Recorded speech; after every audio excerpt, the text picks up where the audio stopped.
เออุ้ยกาสวัสดีจ้าสวัสดีทุกท่านและสวัสดีบ่าวเสือคนโกหลายคนสบายดีทุกคนสบายดีทุกคนโดยจ้าหลายคนก็ทักมาตามหลังบ้านนะเจ้าวันนี้จะได้คุยกับบ่าวเสือให้ดูไหมอะไรอย่างเงี้ยเนาะส่วงพี่น้องถ้าเพิ่นว่างส่วงวังใดๆว่างภัยธรรมศาสตร์มาที่เพิ่นก็แทบบ่มีเวลาว่างเวลาคุยนำจ้ะเนาะต้องเข้าใจจ้ะก็ว่างเมื่อนี้แหละวันเสาร์เป็นมื้อ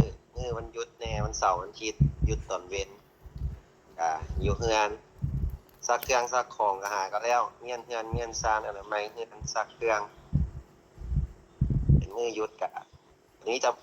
ได้โทรลมก็คือวันเสาร์นี่แหละได้ลมกันโดนๆได้คุยได้ลมกันคันมื้อธรรมดาก็หาเวียกหางานไปจังได๋ก็ขอบ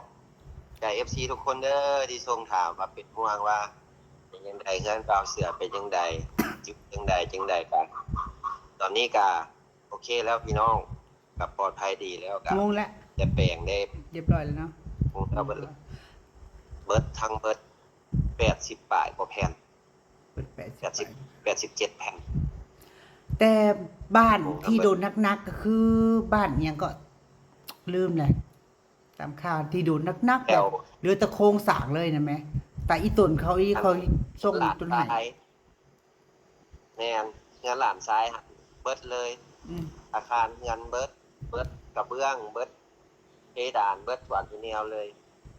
จะแปลงใหม่ได้เฮ็ดใหม่ว่าแหละ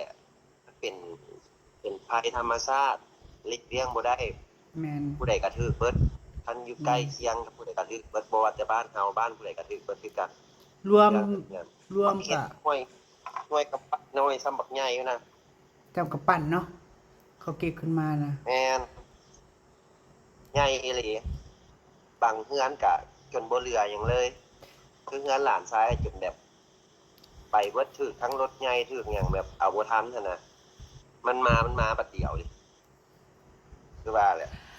แล้วก็รวมที่เสียหายมันห่วยมัน4กว่าพันหลังคาเงินบ่แม่นน้อยๆใดเนาะพวกที่ว่าอึดน้ำมันแล้วช่วงหนึงหั่นมาอึดกระเบื้องน้ำกันได้ไปซอกซื้อกระเบื้องแผ่นกระเบื้องซอกซื้อแผ่นอึดได้ไปอยู่เขตนอกพุ่นน่ะซอกซื้ออยู่เขตนอกเพิ่นจึงได้ว่าอึดน้ำมันหรือมาอึดกระเบื้องกับสร้างซุมื้อนี้กำลังแบบบ่ว่างบ่ได้ก็ได้ไปแปลงเฮือนผู้นั้นผู้นี้ผู้นั้นไปสร้างแปลงเฮือนก็ได้ก็ใครแน่เฮือนค่อยมันสิว่าเป็นหลายก็บ่หลายเพราะเฮือนผู้อื่นจนบ่มีหลังคาอยู่เลยมันค่อยมันยังไงมันเป็นแค่แผ่นกระเบื้อง80บาทแค่คนเนาะเป็นเบิดเงินเลยนะยังเป็นแต่อีต้นเขาผู้นั้นแม่น่ะน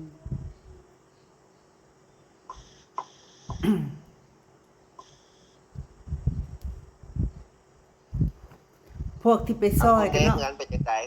พวกที่ไปซอยก็เขาอาจสิเข้าบ่ถึงเนาะบ่ถึงบ่ทั่วหว่าพวกที่เข้าไปซอยนะภายนอกกันแม่ซอยน่ะ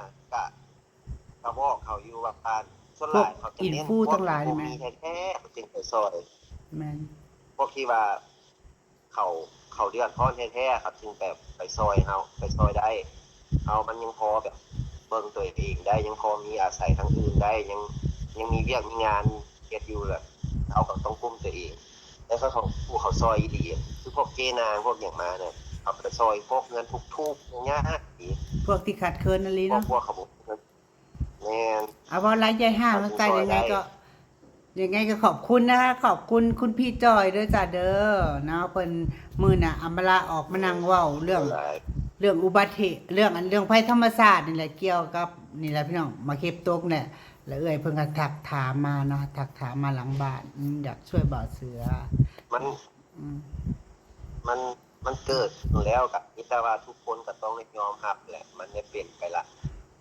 บ่มีไผอยากให้มันเกิดขึ้นดอกภัยธรรมชาติคือเว้าแหละธรรมชาติอีหลีพ่อกับแม่ถึงว่าเกิดมาจนใหญ่โตบ่เคยเห็นเป็นแนวนี้จักเทื่อ แมนยูเคยเห็นอยู่บักเฮ็ดน้อยๆครับตกขนาดอันนี้ก้อนบักใหญ่เฮ็ดจนหลังคาเฮือนคนเทได้เฮ็ดจนรถเฮือนคนพังได้ก็ถือว่านักอยู่เมืองสีโคตรนี่นักที่สุดเลย แม่นเบิดเมืองสีโคตรแม่นนักสุด เป็นมื้อนี้มื้ออื่นตื่นขึ้นมาไปพากันไปซอกซื้อกระเบื้องซอกเนี่ยรถติดรถเต็มห้านขายเครื่องก่อสร้างก็เต็มพวกนี้ฮอดกระเบื้องสิขายให้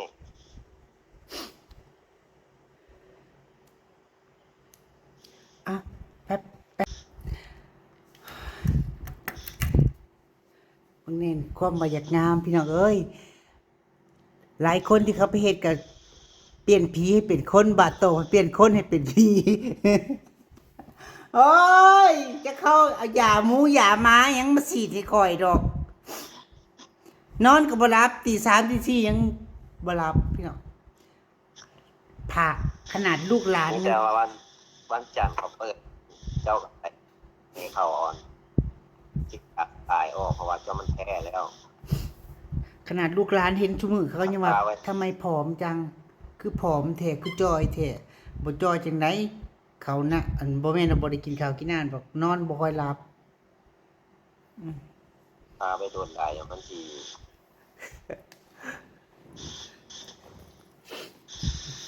หน้าแพ้เลย อยาก นะ อายไปแล้วบ่ได้คิดจะไปใส่อาย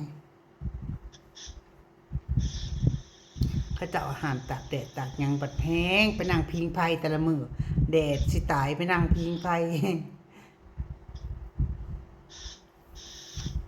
ปกติเขาฉีดแล้วเขาให้พักหอยถึกแดดถึก แม่นให้พักผ่อน ผม 3 มื้อหา7 มื้ออันนี้มาเฮ็ดมื้อแรกก็ไปเลย เฮ็ดมาปุ๊บตอนแรกก็ไปเผาแม่อรแม่โมเด้แม่อรไซที่เราป่วยเราตายหั่นเด้แล้วตื่นมาก็ไปส่งสการอีกบัดนี้พี่น้องตากแดดไปนั่งมันแดดมันร้อนมันอ้าวบ้านนอก อากาศมันอบมันอ้าว วันนี้แห้งฮ้อนวันนี้30 ปลายองศาเลย36 องศาวันนี้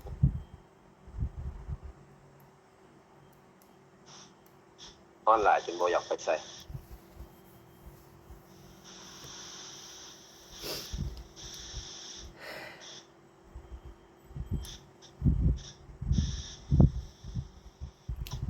ต่างเขาโทรมาอย่างเขาสิมาฮอดตาแล้วที่ เขาให้ไปเบิ่งว่าสิเอาแบบใดราคาแบบใดรุ่นใดเกรดใดสีใดเขาจะได้สั่งของเด้เขาก็แม่นอยู่พี่น้องก็มันก็เฮาจ้างขาดแล้วเขาก็บางเทื่อเขาอยากได้สีนั้นสีนี้เขาก็บอกเขาเด้จะเอาแบบไหนรุ่นใดจังซี่ดี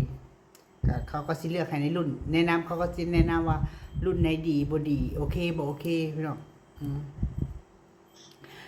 บ่ต้องให้อยากให้นางอันมุ้งกับเบื้องเด้อพี่น้องเอ้ยมาเค็ดตกบ่ได้เหลือเด้อ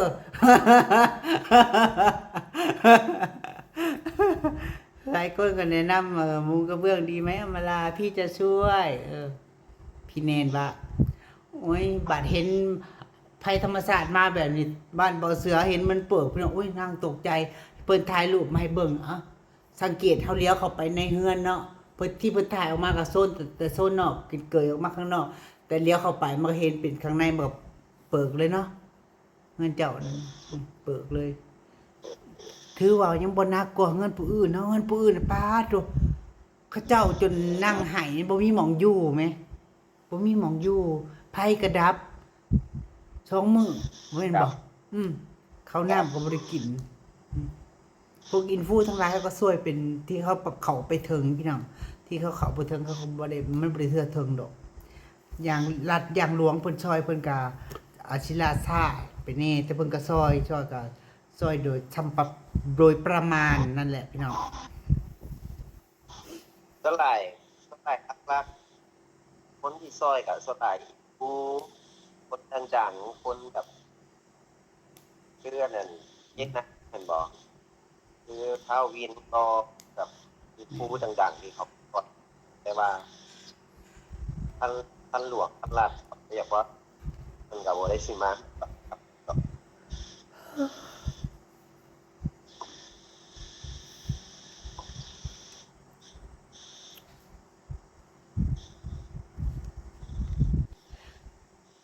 ข้าวเที่ยงครับยัง ตำบักทั่วปิ้งปลาตำหมูยอ อยู่ในเฮือนน่ะคือสิพี่น้องเขามาเล่นดูเนาะเฮือนเจ้าไหมแบบเป็นครอบครัวใหญ่พี่น้องก็พี่น้องเขาเจ้าก็มาตุ่มมาโฮมมากินข้าวเหมือนครอบครัวนางนี่แหละเหมือนครอบครัว คื นา อง เจ้าแหละใกล้เคียงใกล้กับดินหากัน อืม มาเต้าโฮมกันเสาร์อาทิตย์ก็ส่วนใหญ่ไปก็ว่างเสาร์อาทิตย์หาจะมาหากันมากินครับเดี๋ยวมารวมกันหากันแบบเป็นยังไง อืม พาครอบครัวยังไงจะมีเวลาว่างแค่วันเสาร์นะการหาสู้ผู้ใดกับไปเรียกผู้ใดเปิดมากัน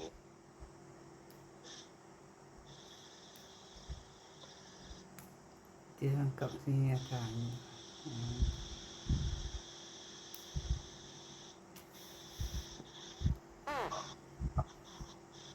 มื้อนี้พวกสร้างคณะวันลงไปกินป่าอยู่พุ่นอยู่หนองน้องบัวมุงเฮาไปกินนั่นเด้น้ำมันเริ่มแห้งแล้วเด้น้ำบกไปละแห้ง น้ำแห้งคือสิฟ้า หลายบ่มีเพิ่นลงไป มีเพิ่นลงไปถ่ายมั้ง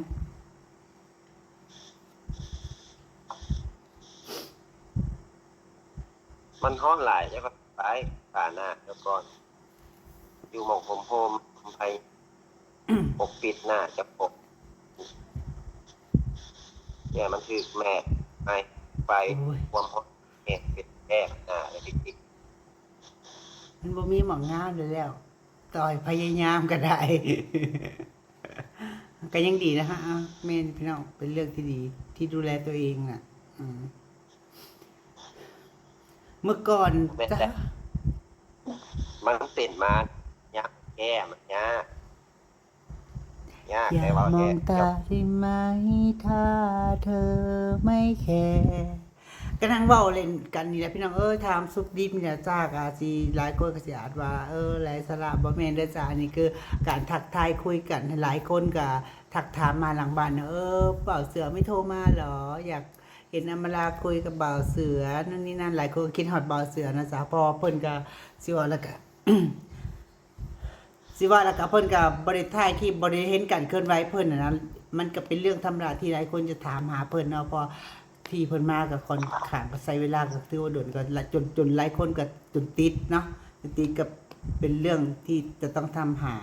อืมก็บ่แปลก แล้วเนี่ยมันยังลมเด็กตายอยู่ที่ลมพันเสาร์เหมือนกัน แม่นแม่นแม่นแต่ส่วน อา มาก ทิตย์ ก็ นึงได้ลบกันคือพันเสาร์อาทิตย์ที่ได้จ่ายคลิป แม่น เมื่อธรรมดาครับกันไป ก็เฮาก็เว้าก่อนหน้านั้นแหละนะว่าถ้าเวลาว่างก็ซะส่วนก็จะเป็นวันเสาร์หรืออาทิตย์เนาะ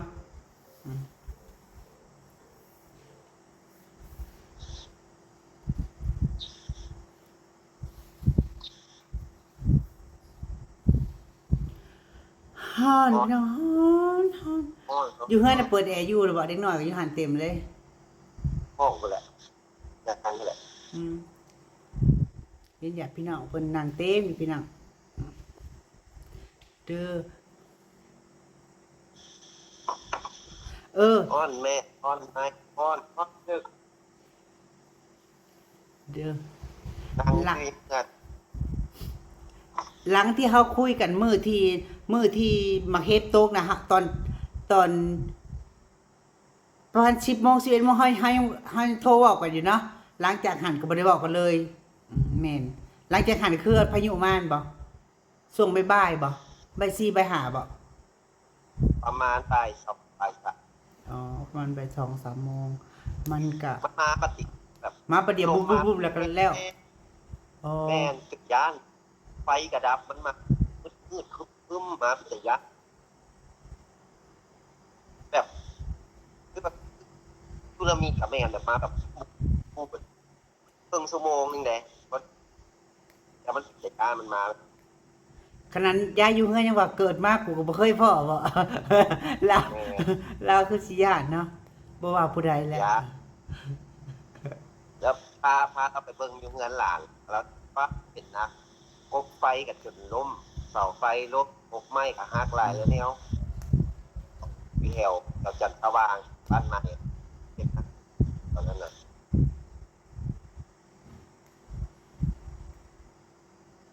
ใครทำหรือว่าอะไร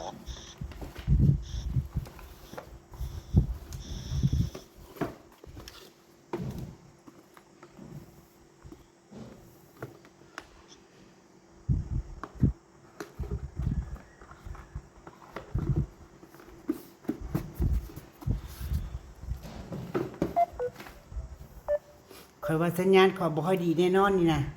โอ้ยเบื่อเด้ กษะ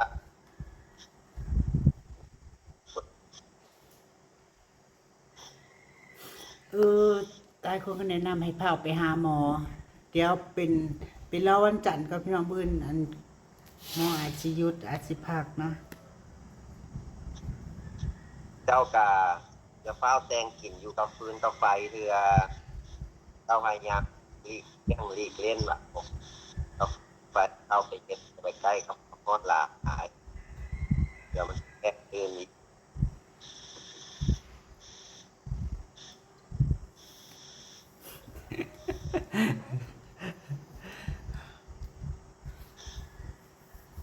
ลาแต่จิตปกติที่คือที่ดิสิไปเฮ็ด ก็ตื่นมามื้อเช้าคือมื้อตาบ่ได้เนาะคือมื้อตาบ่ได้เนาะมื้อเช้ามันตึบอะลีมื้อเช้ามันตูบอะลีตูบเลยมื้อเช้านี่จนค่อยได้ลุกไปอาบน้ำช่วยหน้าจังได้ไข้แน่แทนที่คนเฮ็ดมามันแค่มื้อหรือ2มื้อมันค่อยตูบมันค่อยบวม อันนี้จนว่าเป็นอาทิตย์แล้วจังสิมาบวมเนี่ยก็ห้ามก็ห้ามเขาก็บอกหลายอยู่แนวอันหยังที่มันเกี่ยวเฮ็ดร้อนกับความในเนี่ย ห้ามดื่มเหล้าสุราสูบยา กินอีหยังที่ฮ้อนๆเขาล้างหน้าเช็ดหน้าอืมอันนี้มามื้อแรกก็เฮ็ดเหม็นรั่วเลย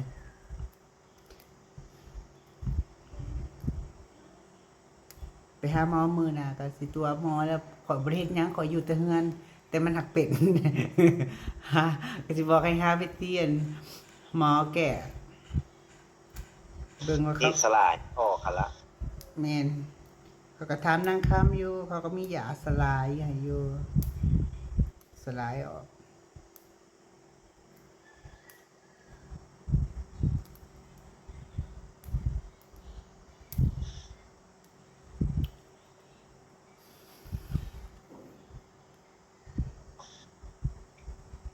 ถ้าบ่ได้มีเนี่ยบอกพี่น้องโอลมกันธรรมดาปกตินี่แหละ พอให้ FC หายคิดถึงนะพอให้ FC หายคิดถึง ย่างยามนี้น้ำมันแพงเอาเสือกับไปใช้อากาศอ่อนแนน้ำมันนี่คือยังคือยากยังแพงคือผู้สิไปทางใดกับบ่กล้าไปเลย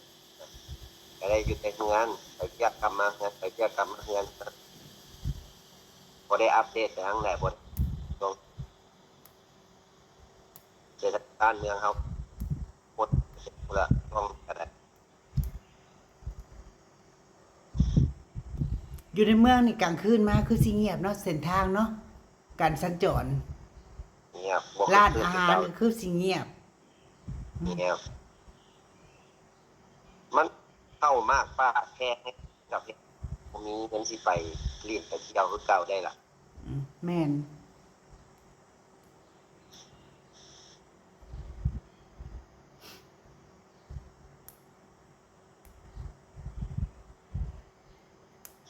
ฟ้ามานั่งอยู่นอกเหงื่อเต็มหมด เขาอีเมยเขาน้องทำอยู่ในห้อง เปิดแอร์อยู่ในห้องมันร้อนเลยเดือนนี้รับรองค่ะ ค่าไฟรับรองเหยียดล้านพี่น้อง คือกา ค่าร ไฟ อย่าเบิ่งเยียบเลยครับ เฉพาะค่าไฟในบ้านแล้วกันค่าไฟนี่นางจะเป็นคนดูแลพี่น้องนางจะเป็นคนจ่ายค่าไฟของทุกเดือนเลยอาลาพอ